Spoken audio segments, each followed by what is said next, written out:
kembali lagi di Celengan Drama.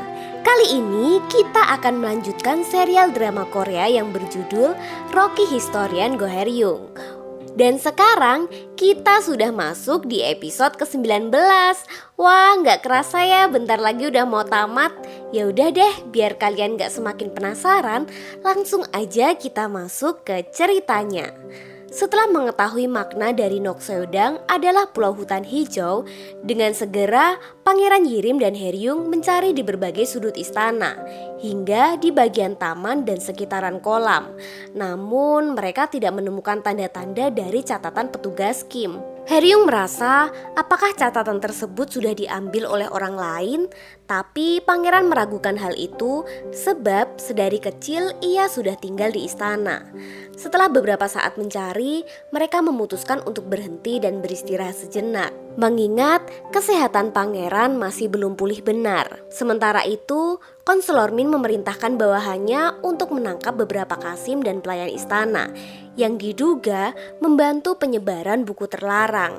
Setelah diinterogasi, mereka mengaku bahwa itu perintah dari Ibu Suri dan segera melaporkannya kepada Konselor Min. Keesokan harinya di dalam rapat istana, salah seorang pejabat dari kantor sekretariat memberikan laporan bahwa mereka menerima kabar dari kantor penyelidikan yang menyatakan jika Ibu Suri terlibat dalam penyebaran buku terlarang.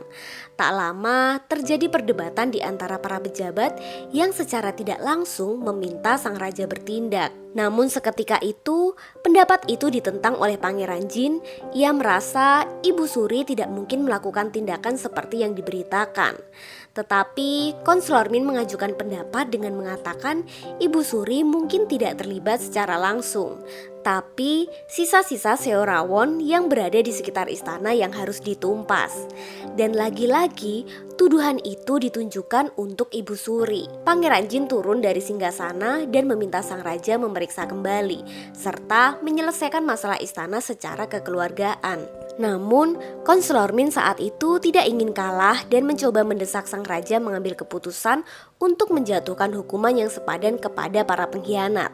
Sang raja yang merasa bimbang kemudian meminta waktu untuk berpikir dan akan segera mengambil tindakan. Setelah rapat selesai, Pangeran Jin memaksa sang raja untuk membatalkan perintah kepada Ibu Suri. Namun, sang raja justru menceritakan kejadian yang sebenarnya kepada Pangeran Jin. Sang raja membicarakan mengenai kisah 20 tahun yang lalu yang menjadikannya menjadi seorang raja. Sang raja mengatakan jika Pangeran Yirim adalah putra mahkota yang sah dan menjadi penerus tahta kerajaan pada saat itu. Ia adalah satu-satunya anak dari raja terdahulu yang bernama Yi Gyeom. Mendengar cerita itu, Pangeran Jin hanya terdiam dan tidak melakukan apa-apa. Terlebih saat sang raja memerintahkan kepada pengawal untuk melarang Ibu Suri bepergian keluar kediaman. Dan semua yang berada di sekelilingnya juga ditangkap. Sang raja nampak membatasi ruang gerak Ibu Suri. Kemudian pelayan istana Choi nampak cemas dengan keadaan tersebut. Tetapi Ibu Suri justru mengetahui kejadian ini dan akan menimbulkan reaksi dari para cendekiawan untuk menentang perintah raja. Sementara itu, terlihat Hae-ryung yang sedang mencari catatan renovasi bangunan Nokseodang. Ia meminta tolong salah seorang petugas sekretariat untuk mencarikannya. Setelah mendapatkan catatan tersebut, Hae-ryung segera mendatangi Nokseodang dan membayangkan seolah-olah ia menjadi petugas Kim yang datang ke Nokseodang untuk menyembunyikan catatan tersebut. Ia mulai berjalan dari satu tempat ke tempat yang lain. Ia juga berpendapat catatan itu harus disimpan di tempat yang tidak basah, tidak lembab, bebas dari serangga, dan disimpan di tempat yang tidak mudah didapatkan. Dan ia juga mulai mencocokkan catatan bangunan yang ia bawa. Ia mencocokkan antara pintu gerbang, genting istana, dan tembok istana. Menurutnya, bangunan itu belum terlalu lama direnovasi. Namun, saat ia menatap papan nama yang bertuliskan Nokseodang, ia merasa curiga dan mencari di catatan bangunan. Tetapi sama sekali tidak ditemukan data mengenai renovasi papan tersebut. Tak lama, Kasim Sambo dan Pangeran Yirim datang menghampiri Hae-ryung.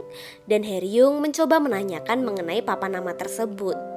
Tapi Kasim mengatakan jika papan itu sudah ada sejak pertama kali mereka datang ke Nokseodang. Kemudian, pangeran mencoba membuka papan nama itu dengan memakai tongkat. Dan setelah dipaksa, papan tersebut terjatuh beserta sebuah barang yang dibungkus kain dan di dalamnya terdapat tanaman herbal pengawet kertas.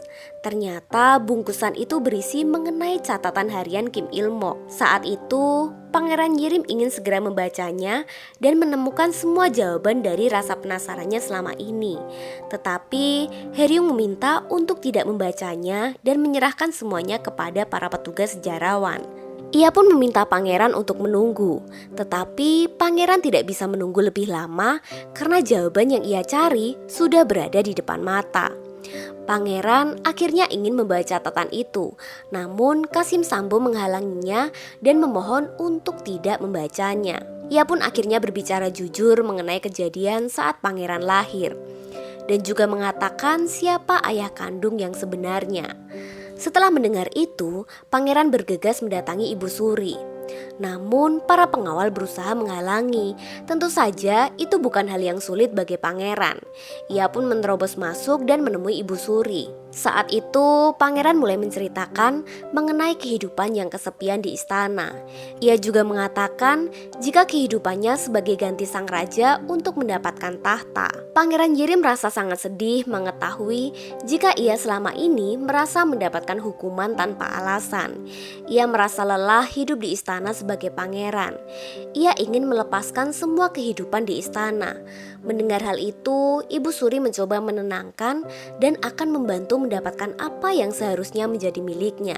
Ibu Suri juga mengatakan bahwa selama 20 tahun ini ia merasa sangat sedih ketika raja yang bukan anaknya memanggil ibu, sedangkan raja itu yang membunuh putranya. Namun ia memutuskan tetap bertahan demi pangeran. Kemudian keduanya terlihat terlarut dalam kesedihan di masa lalu. Pangeran terlihat sedang dipeluk Ibu Suri dalam tangis. Pangeran merasa kesedihan yang begitu dalam hingga tangisannya terdengar begitu pilu dan membuat yang mendengar ikut meneteskan air mata. Setelah kejadian itu, Haeryung ingin membaca isi catatan petugas Kim yang ia temukan. Tetapi ia merasa ragu dan bimbang karena harus membuka kembali mengenai tragedi yang membuat ayahnya kehilangan nyawa. Akhirnya, ia memutuskan untuk memberitahukan kejadian itu kepada petugas Minwo di keesokan harinya. Haeryung memberikan secari kertas yang dimana ia ingin bertemu dengan petugas Min secara rahasia. Haeryung pun menunggu di salah satu sudut perpustakaan dan tak lama petugas Min mendatanginya. Haeryung mengatakan bahwa ia menemukan catatan harian petugas Kim dengan dibantu oleh petugas yang pada waktu itu turut serta dalam melengsarkan raja terdahulu. Mendengar hal itu, petugas Min mencoba untuk tidak membeberkan kejadian tersebut. Ia merasa dapat membunuh orang yang tidak bersalah. Tetapi Haeryung mengatakan ini saat yang tepat untuk membuka kebenaran. Karena raja dan orang-orang Seorawon yang sebenarnya tidak bersalah dan dicap sebagai pengkhianat.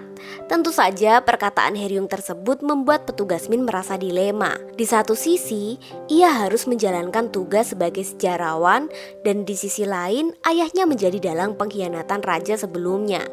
Dan setibanya di rumah, ia teringat akan kenangan masa lalu dengan ayahnya.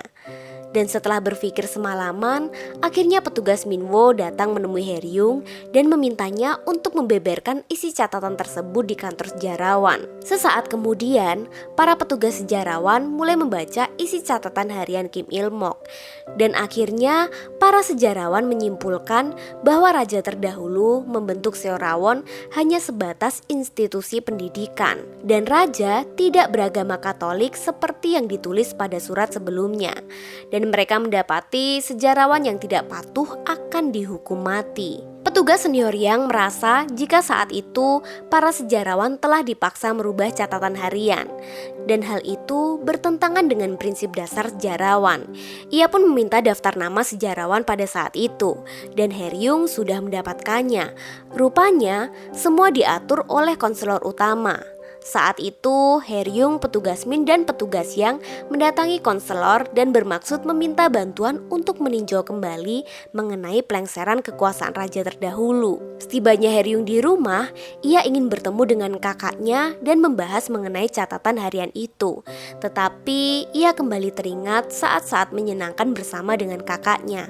Ia pun mengurungkan niatnya dan membuat petisi untuk diajukan keesokan harinya di ruang rapat istana.